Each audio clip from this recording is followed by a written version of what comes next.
रे भोड़ी C दुनिया, सतगुरु बिन कैसे सरिया। रे भोड़ी सी दुनिया, सतगुरु बिन कैसे सरिया।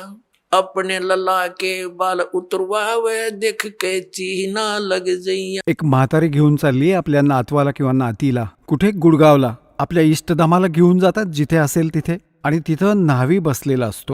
आणि या अज्ञानी धर्मगुरूंनी आपल्याला हा सल्ला देऊन ठेवलाय की बाळाचे पहिले केस आपल्या मातेवर उतरवायला हवेत आपल्या इष्टधामी जाऊन. आता ती म्हातारी जातीये नात किंवा नातवाला घेऊन, आणि बरोबर तिची सून, आणि तिथे न्हावी बसलेला असतो. त्याच्याकडे जाऊन ही म्हातारी म्हणते की अरे न्हावी बाबा, माझ्या नातवाचे केस काप. आता बाहेर जर 5 रुपयात केस कापत असेल ना न्हावी, त्या इष्टधामी 10 रुपये घेईल डबल. त्याला माहितीये इथे माझ्याशिवाय कोणी कापणार नाही. डबल रेट घेईल. आणि मग आजी म्हणेल की बाबा रे पटकन मोठे मोठे काप. आणि मग ती म्हातारी असं म्हणेल की अरे न्हावी बाबा, जरा लक्ष दे ना, माझ्या नातवाची कातडी नाजूक आहे.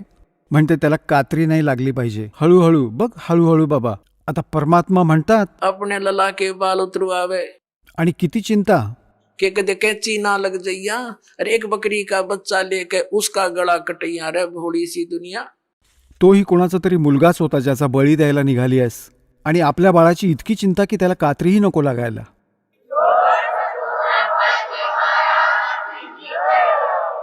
परमात्मा म्हणतात जैसा दर्द आपना हो ऐसा जान बिराने।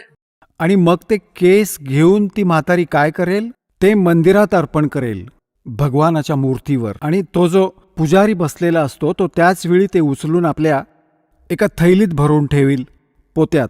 आणि जेव्हा संध्याकाळी ते पोतं भरलं जाईल तेव्हा ते तो उकिरड्यावर फेकून येईल. मग काय ते बँकेत जमा करून टाकेल? ते उचलून फेकूनच दिले त्याने.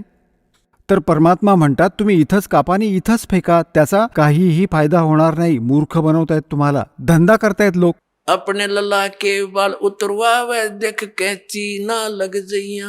एक बकरी का बच्चा लेके उसका गला कटैया। रे भोड़ी सी दुनिया, सतगुरु बिन कैसे सरिया। रे भोड़ी सी दुनिया, सतगुरु बिन कैसे सरिया।